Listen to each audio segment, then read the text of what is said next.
Hello everyone and welcome to week 3 of Social Inequality. This week we're looking at the material sphere, particularly at poverty and issues around that. This will support you to do your assessment this week. We're going to look at what the material sphere is, some neoliberal economic principles, what is the state of material inequality in Australia and beyond. We've got some brief case studies and we'll have a very quick look at material inequality globally. Okay, so material inequality is about the distribution of economic resources. So who lives in poverty, who has wealth, who inherits, who earns a good income and who doesn't, what kind of taxes do we all pay, and is that fair? How do we treat people who need welfare or charity, and how do we then deliver that? What are our attitudes and values around it too? So think about those things as we progress.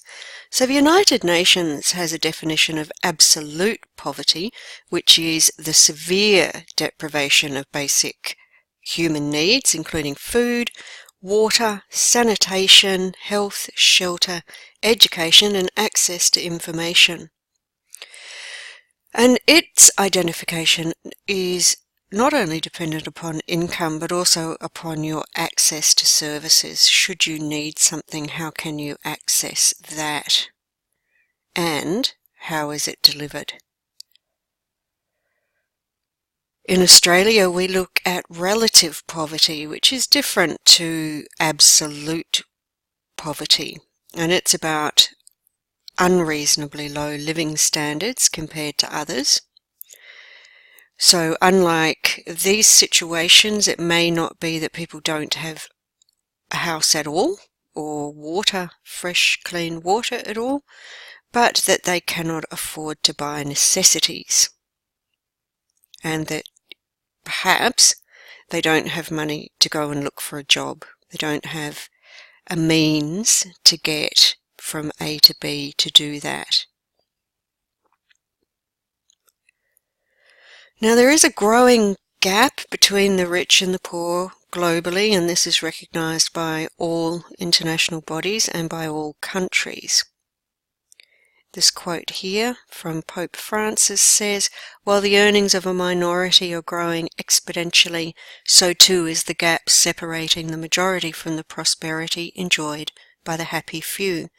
This imbalance is the result of ideologies that defend the absolute autonomy of the marketplace and financial speculation." And I'd like you to think about that, the autonomy of the marketplace. Now, I do find that politicians and others talk about the marketplace as though it controls itself. It's about competition in the marketplace. It's about what the needs of the marketplace are and so on, and what the marketplace is doing, as though it is an autonomous being that functions by itself, for itself, and that it benefits us. It's a benign creature, but also one that is beneficent. So have a think about that. So we are seeing this huge gap between the rich and the poor, and I've got some interesting charts to show you around what that gap looked like around the crash in 1929 as well.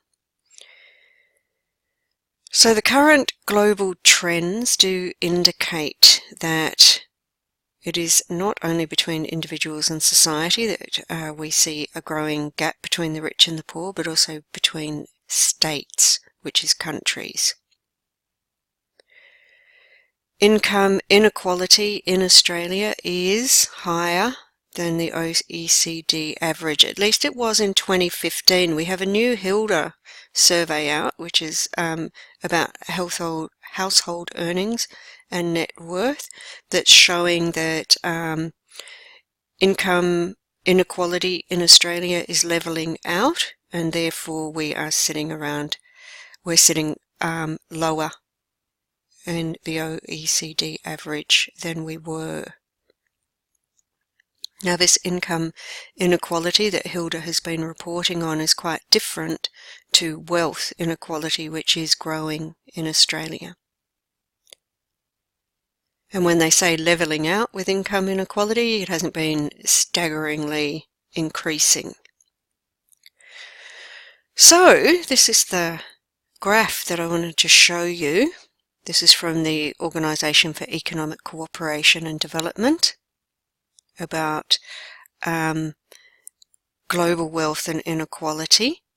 This is from the book by Thomas Piketty, and it's often our economists that talk most about income and wealth inequality and write books about it.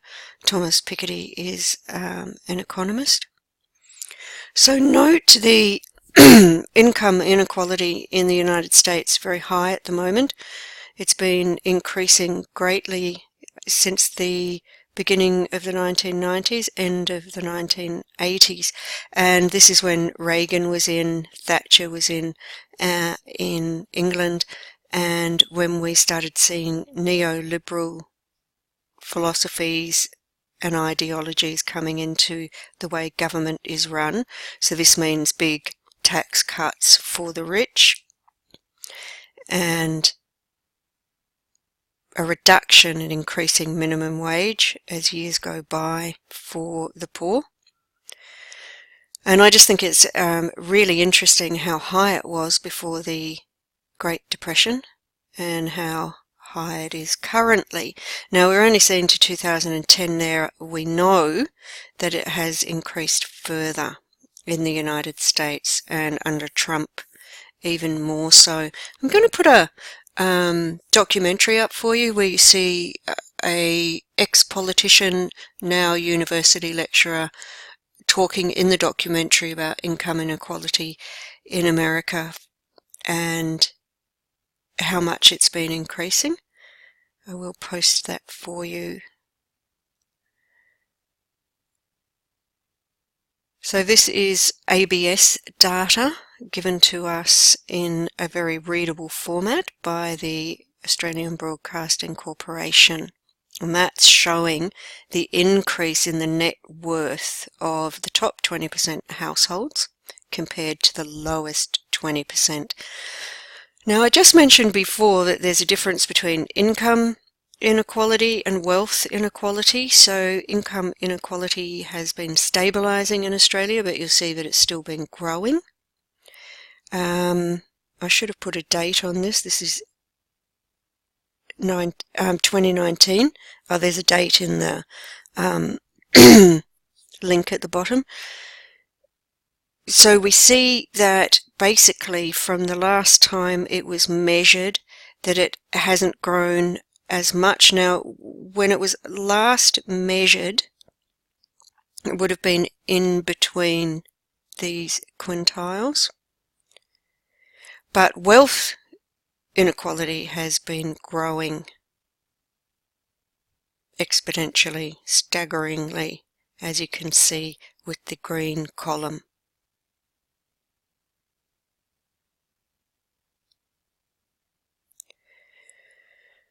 And the rich are getting richer. So the rich have been getting increasingly rich, but there has been, if you can see just from there, from say 2013 to 2019, there's been quite a spike.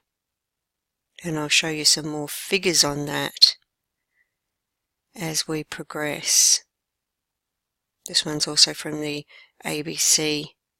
I chose that rather than the graphs coming from the Australian Bureau of Statistics because these look better.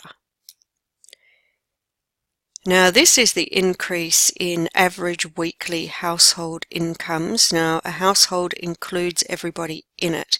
So we don't measure students. For instance, the Hilda survey left students, young students, who might be, 19, 20, 21, out of the Hilda survey as individuals because they're measuring the household. So they will include you in with your parents. And Some people disagree with that. They think it should be measured by individuals. Others think it's better measured by families. Because students, for instance, who earn very little while they're at university, when they're young and not working full-time, all that sort of thing, will skew the data. And we also want to see what it's like for families with dependent children. So we're seeing a few different things here. We're seeing the mean, we're seeing the median, and we're seeing them when they're equalised, but they won't differ too much. So let's look at the median, which is the green, and we can see that it's gone up since 97. It's been climbing with inflation the way income does, but we're also seeing that it hasn't increased by very much, $44 over the period.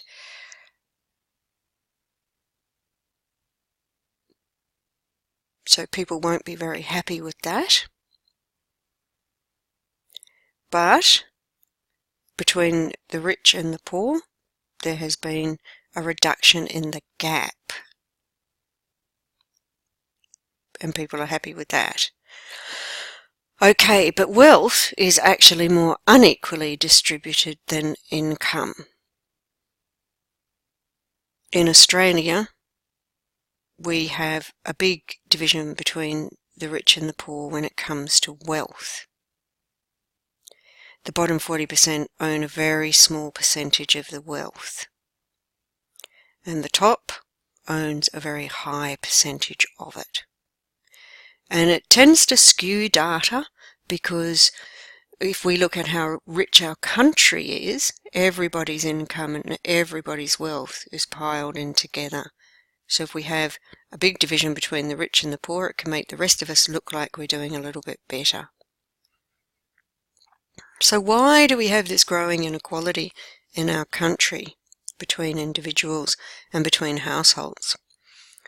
Well, this has got to do with neoliberalism, with the policies, which is large tax cuts for the rich, and the documentary I was talking about will show you those tax cuts in America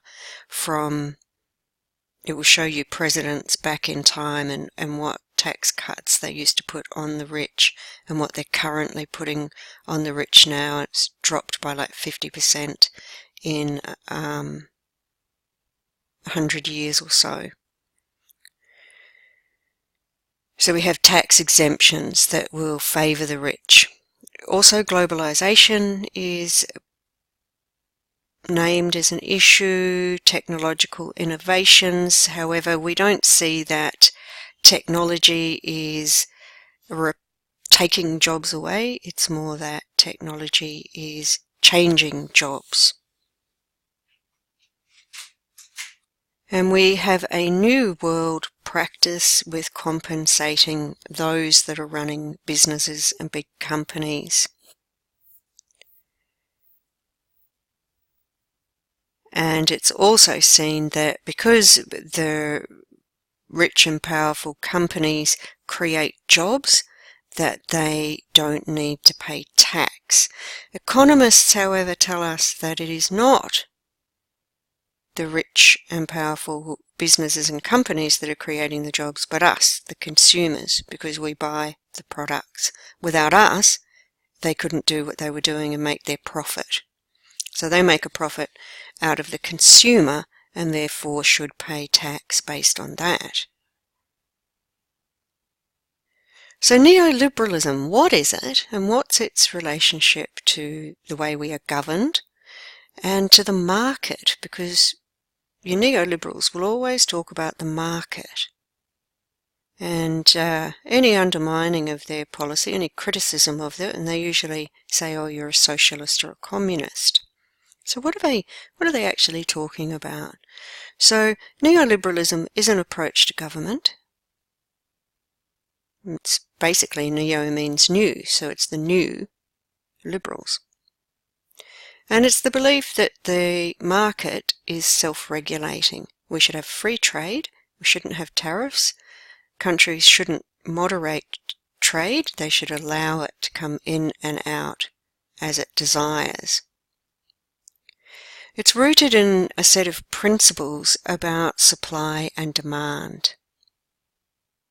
So the market will determine the price of something, basically.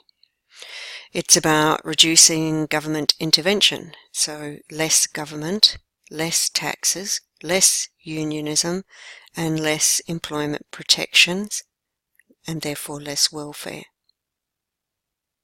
More market activity and less of everything else. So basically within the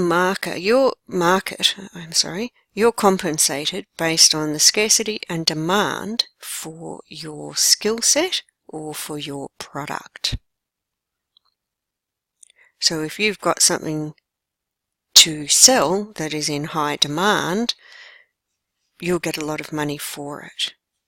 But if there's a glut in the market, you'll get less. Makes sense. It's not rocket science. The issues come in with I believe, the belief in the self-regulation of the market, because it is not self-regulating. It is actually controlled and regulated by people. And whilst we might have a free market and free trade, which means that we have less protections and less regulations on that trade is still being operated and controlled by people. The other issue is that those unable to engage in the market are not protected, and that we lack the ability within it to tax, and we lack the ability to protect people's employment.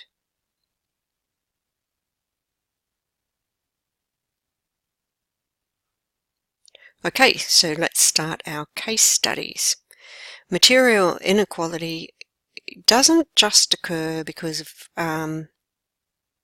now sorry about that, I have to go back, because of the market, but also because of legislation, and sometimes lack of legislation or a failure to comply with legislation. Some of the pay gap that we see in Australia between the average earnings of males and females is because of a lack of compliance with legislation, because we do have the legislation. But it's more complex than that. Women have been part of the workforce in a very different way to men over history. Working class women have always worked, so don't think that the women's movement and the social revolution in that regard has been the only thing that has contributed to women being in the workforce, because working class women have always been there. And they have done very hard manual labour, and they have done very undervalued labour. They have always been seamstresses, they have always been cleaners, they have always been cooks, they have always worked behind bars, that kind of thing. They haven't always been remunerated on the same level as men. And there were a lot of issues in World War II based on that, where women were being paid sometimes a third, sometimes a quarter for doing the same work as men. And there was some agitation that started then that perhaps was to overflow into the 1960s revolution, where women were saying, yeah, look, this isn't okay, we actually need employment protections and legislation to change what's happening here. People are saying, you know, at the time they were saying for middle class women, you need to leave the labour market if you marry or get pregnant. And they were saying, we're only going to pay you a fraction of what we would pay a man for doing the same thing. Now, as I said, it's complex, the gender pay gap. It's also impacted on by family and societal factors. Now, societal factors would be around the values, the valuing of women's work compared to men's work, and the need for somebody to look after children and older people or sick people. It's also about stereotypes and gender roles and expectations around gender. There's some work people say only men should do, and there's some work that people say only women should do. The problem with the gender pay gap is the kind of work that men should do tends to attract more wages, and the kind of work that women should do is often attracting less wages, such as nursing or childcare, versus, say, construction or being a surgeon in a hospital. Other factors is, well, as I've just talked about, this industrial segregation, and we see it in the image here.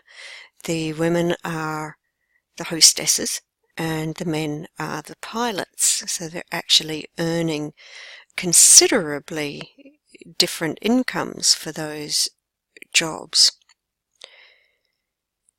And historically, women's work has attracted less pay. So there's a lot of change happening now and a lot of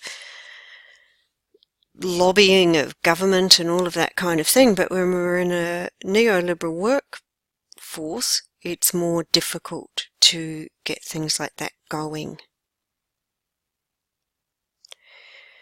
It's also there are issues for women in work, like they might go into construction, but then they might leave construction because of issues like poor flexibility in the industry. The industry is used to employing men, and they're used to employing men who have women as wives and who look after the children. So I've done a bit of research around women in construction and have found that the employers that we've talked to in our study say most of the men that work here have stay-at-home wives. And they need stay-at-home wives because we do 12-hour shifts and we do rotating shifts, 10 days on, 10 days off, 7 days on, 7 days off, this kind of thing. Families find it unmanageable. The men are being paid high incomes, so the wives can stay at home, or the wives are working in, 2 days a week for a short period of time, this kind of thing. So this is what they're telling us. So education is also a factor.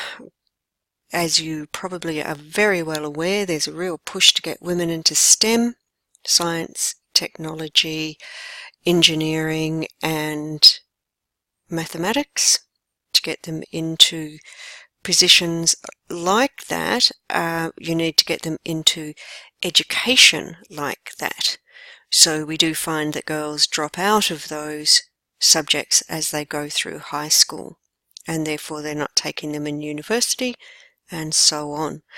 And also there is some discrimination in society against women. So again, in our study of women which is actually the manual trades, we find a lot of employment discrimination, and we find a lot of harassment of women in those jobs. And of course all those things add up to women leaving and going back to what would be considered more traditional pathways. Here's another case study. Oops, I've used the same heading. Did I use the wrong heading? I called it gender and work. It's not. I think we should change it now, as we speak.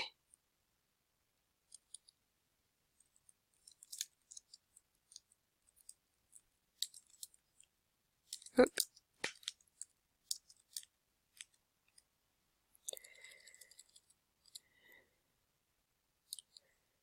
Okay, that solves that.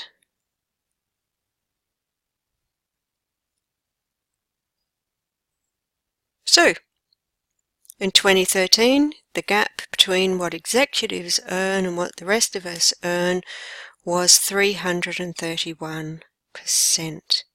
It's now 361%. Interestingly enough, that 2013 stat had grown exponentially. The shift from from 2009 it had grown exponentially. It hasn't grown as much to 2017 as it has grown since the 1990s, even since the end of the financial crisis. But from the 1990s to the beginning of the financial crisis was probably the greatest rise. So it's pretty massive. These were the richest executives in Australia in 2009. Now we'll talk about Murdoch when we get to 2019. So we have Murdoch having 3.3 billion there, nearly 3.4. Look at his earnings in 2014, 12.6. So this is what we're seeing, like a rise in how many years? 4 or 5 years. Massive rise. Andrew Forrest doesn't make the next list. Frank Lowy didn't make the next list either. Packer. He's got 1.5 billion in 2009. He's got 6.2 in 2014. Harvey Norman was still in the millions in 2009. And here you will see he's in the billions in 2014. Kerry Stokes, does he make the next list? Yes. So he's gone from $500 million to 4.3. Now the next list is fascinating because you don't see many people still on it. Now what's happened to Murdoch there is that he has given most of his money to his children, and he's also not listed as an Australian exec. He's actually listed as an American exec. So Anthony Pratt, do we see him on either list? No, we don't. So we have new wealth there.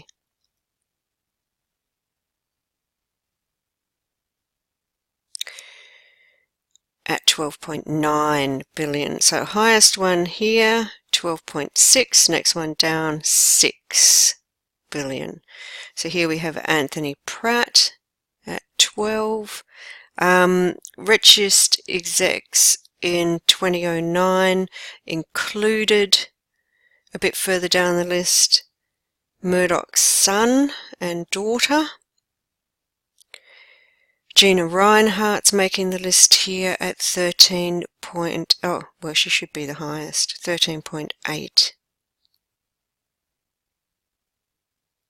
But not making the top 1, 2, 3, 4, 5, 6. In 2014, Harry Triguboff has made the list, who is I think a Chinese-born Russian. Mao is Japanese, I think. We've got Frank Lowy. Now why have we got James Packer 4.9 million, going the wrong way, sorry, and here we've got him at 6.2, is because he sold a whole lot of stuff. Kerry Stokes is 5.6, and there he is 4.3. So we can see this huge rise, not only in how much people have, but in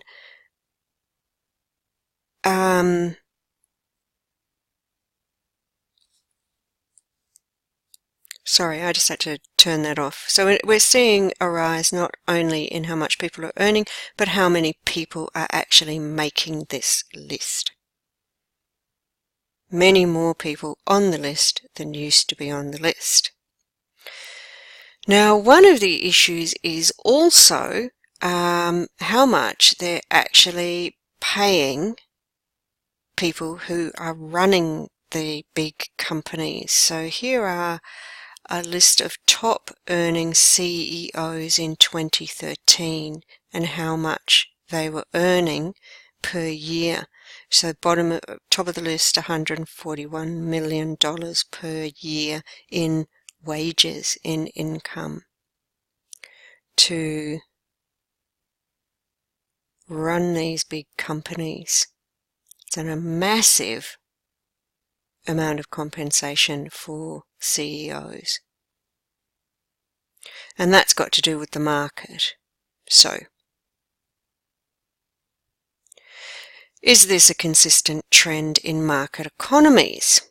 So, yes, it's happening in a lot of different countries.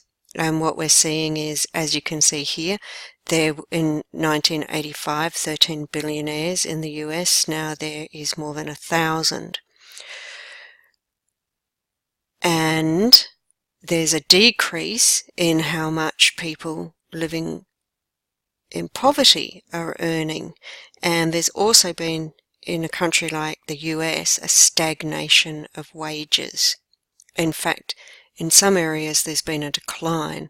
So where somebody might have been earning $140,000 in the 1990s, that same position might be attracting $30,000 in the year 2019. So they've actually seen stagnation on that level. So if we go back to the economists' argument about neoliberalism, they say the market determines what the job is worth based on scarcity and demand. So there is some justification why CEOs would earn the high salaries. But we have to look at whether or not this is distorted by the market, whether the market actually does need regulating so that it doesn't do that kind of thing. Universities are an example where our vice chancellors are earning more than ever. They're earning more than American and English vice chancellors who are running universities like Oxford and Harvard, and they're earning more, and they are getting rid of administrative staff who help students because they say government cuts are not allowing them to employ, people who are just earning $50,000-$60,000 a year. And this is a consistent trend across the market. It's not just at universities. So the functionalists and the neoliberals would say you should be rewarded appropriately for your skills. And that is true. I don't disagree with that. I think people should earn a good wage. It's the disparity in the wage that inequality, the discipline of inequality, is questioning. And if we looked at politicians' wages in comparison to CEOs' wages, would we then say maybe we should put the politicians' wages up? And that shouldn't be based on whether or not you like politicians, but it should be based on what job they are actually doing and what you think about them being remunerated for doing something like running the country. Okay, so moving on to another case study, Indigenous Australians. So it's estimated that a higher number of Indigenous Australians are living below the poverty line, higher than other people in the population. And there are broader issues around values and around inequality that are associated with that, government funding and so on, access to education. So why? What would post-colonial theory, and hopefully you listened to some of that last week, tell us about that? Well, they would say that institutional and political processes that have happened in the past have led to practices in the country, in our country, where it has become common, or it has become acceptable to pay Aboriginal people less of a wage than you would pay others. Because in the past, that's what they did. They paid Aboriginal workers very little, such as, how they paid women, and sometimes they didn't pay that money at all. And you might be aware that some people have won some court cases recently to be recompensated for money that was taken from them and put in a trust and never given to them. Now, these are practices that you could call marginalisation and social exclusion. To treat people differently, to marginalise them, to other them. And it's enabled through racism and racist policy, as well as practices. So there's practices in the employment market still that carry this legacy. So here is a sociological argument and a post-colonial argument, which is Hamadi arguing that if we have systemic devaluing of Indigenous culture and institutional racism, which means there's racism within the way our government operates, or some our hospitals operate, or Department of Social Security operate, then those institutional practices come from an historical legacy of colonisation, where that was considered natural and normal for the coloniser to be superior and dominate. And this results in social exclusion, stigmatising and stereotyping that is still operating today in our organisations. Here's another case study, homelessness. How do we distribute resources in society? What kind of wealth or income does this man have? Well, we would say he doesn't have assets. He probably hasn't inherited anything. And the stories about really rich people who live as homeless people are urban myth. Most people living who are homeless have mental illness or have nowhere to go, are victims of domestic violence. They're often young. They're often women with children living in cars. And there's a lot of urban myth around it, which we would say is stigma. It's part of social exclusion. It's part of having stories like that is part of how we do social exclusion. We say, well, you're not worthy, you're not okay, you're probably rich. So they're not helpful stories. How do we value welfare in society? Do we think that we should pay taxes toward making sure that people have homes, and that those homes are not poorly serviced? In Australia, we have a terrible problem with rentals compared to other countries in the world. People who own rental properties aren't responsible for a lot of things that in other countries they would be. So they can have uninsulated hot and cold homes that don't have adequate heating, adequate curtains, and so on. And then, of course, people wonder why people renting don't look after houses. And it's a bit of a vicious cycle, I should imagine. So material inequality, often based around historical, traditional ways of being, belief systems, political practices, and values in society.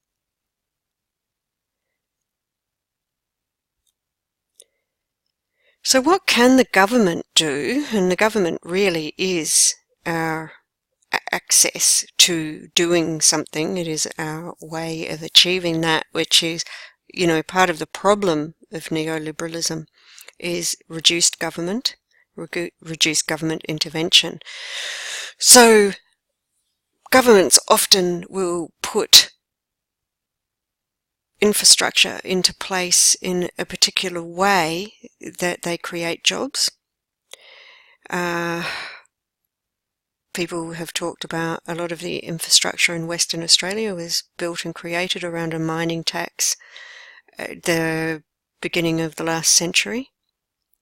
And this was deliberately done by government so that they could build cities, roads, railways, and other things for civil society. That is one thing that they can do. They can, like we have, everybody paying $1 for the, what is the tax called for people with disability? Now I'm forgetting. You put that into place so you can employ more people that will help with looking after people with disability. However, we are seeing some issues with the distribution of that tax at the moment. That's what the government's doing with it. It's trying to maintain a surplus. Of course, education. We reduce material inequality mostly through providing people with jobs, providing people with an education first, and as you can see in that image, you can see how that happens. But social mobility, as they call it, not a term I love, but social mobility is a way of reducing material inequality. And a fair distribution of education and health. And I think we see a very unfair distribution of education and getting worse in Australia, particularly around higher education, which is my bugbear.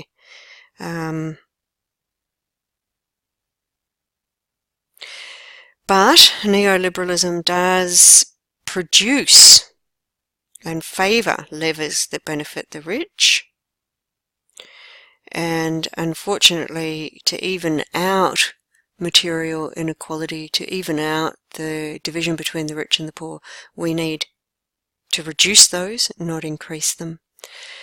And, we want to do that not just to help the poor, but to help society to support a good, strong, vibrant society that has less social unrest. Because as we know, and I think I've forgotten to do something, to show you something. I just have to see where it is. Is it here? No? I thought it was there.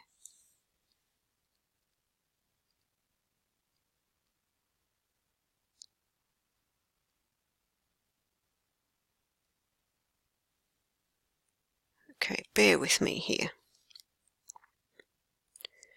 I thought it was with the guys fishing, but it might not be. No. Because I have a lovely little video for you to watch, and now I haven't, I've put a picture over it, I bet you.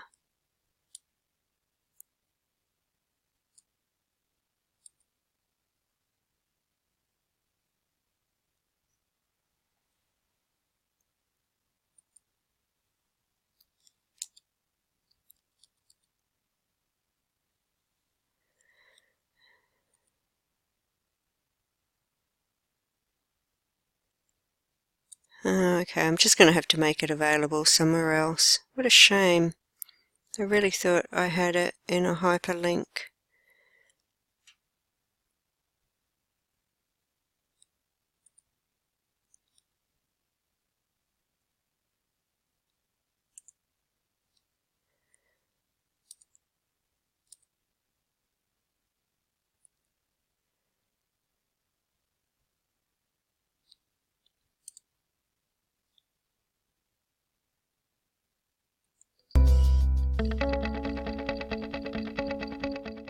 Income inequality has reached historical highs in most OECD countries and is still rising.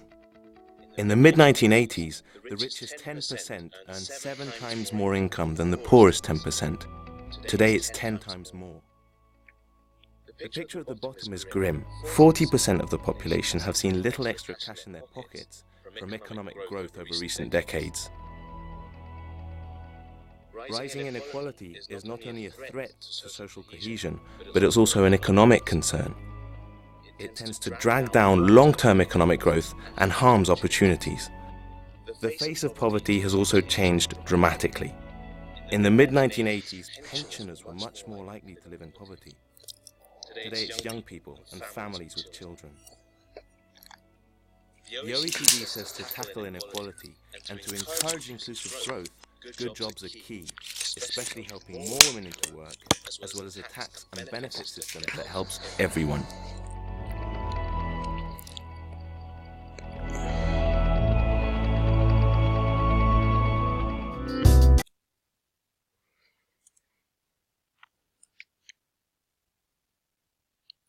Okay, so there you go. You got to see it. Let's suppose that you're writing a really important email to a colleague. Bit of a worry. Sorry I'm being so hopeless at this today. Let's get ourselves back to where we were. We're nearly finished. So we are one of the lowest taxing countries in the industrialized world. If we compare ourselves to the OECD countries, of which there are about 53. And our education standards have been rapidly slipping. And I will show you that in week 6, and I think you'll be really shocked. So this is the last little bit of the lecture. It's about global inequality. And a quote here from somebody from the International Monetary Fund: business and political leaders of the World Economic Forum should remember that in far too many countries the benefits of growth are being enjoyed by too few people. This is not a recipe for stability and sustainability. In the years ahead, it will no longer be enough to simply look at economic growth. We need to ask if this growth is inclusive. And you know, that's really interesting, and it was what I was going to say before I decided I had to show you that little video, is that inequality, a rising gap between the rich and the poor, produces instability in society. And you get increasing instability, your prisons start to fill up, you start having more crime, you start having social unrest, you start having people who don't connect with each other. If you want a good, strong society where there's a lot of well-being in the community, a lot of social cohesion, you need a reducing of that gap of material inequality. They are connected. There is a relationship. So material inequality globally occurs institutionally, and we're going to learn more about that when we do our global inequality module, but I wanted to introduce it to you. So things like the International Monetary Fund and the World Bank and trade are particularly implicated in global inequalities. So big international institutions are part of what makes this inequality occur. So if you know what a cuckoo does, so that comic is being used to describe how the West treats the rest. To go into a country and take its resources and its wealth and to run your operations there without really giving back is part of free trade, and it's part of a lack of regulation. And there are issues with loans. So a dependent country, a poorer country, is provided with a loan from the International Monetary Fund or the World Bank, both, to improve their economies. Now they have to pay that loan back, and they have to do it in a particular way. So the management of that debt, because the money is provided by the rich Western countries to the International Monetary Fund and the World Bank, so then they become decision makers in the countries that they have given loans to, and they get to make decisions around the economy, trade, employment relations, the social justice agenda, that seems wrong, military interventions, political power. They also get control of media. So it can be a real issue. And I want you to remember all that, because we go into it a bit deeper when we get to the global inequality module. So I want you to remember all of that, and that's all I've got for you. I hope you enjoy watching the documentary, and I will see you in the online meeting next week. Good luck with your studies, everyone.